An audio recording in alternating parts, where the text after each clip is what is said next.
ಚಿತ್ರದುರ್ಗ ಜಿಲ್ಲೆಯ ಹೊಸದುರ್ಗ ತಾಲ್ಲೂಕಿನ ಕಂಚೀಪುರ ಗ್ರಾಮವು ಪುರಾತನ ಹಿನ್ನೆಲೆ ಹೊಂದಿದ್ದು, ಇದು ಭಾರತೀಯ ಸಂಸ್ಕೃತಿಯ ಮೂಲ್ಯಗಳನ್ನು ಒಳಗೊಂಡಿರುವ ಪವಿತ್ರ ಊರಾಗಿ ಪರಿಗಣಿಸಲಾಗಿದೆ.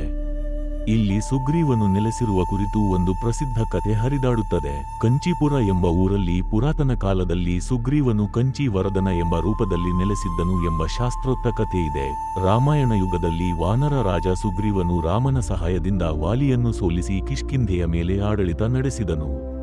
ಆ ಬಳಿಕ ಧರ್ಮಸ್ಥಾಪನೆಗಾಗಿ ಭೂಮಿಯ ವಿವಿಧ ಭಾಗಗಳಲ್ಲಿ ತಪಸ್ಸು ಮಾಡಿಕೊಂಡನು.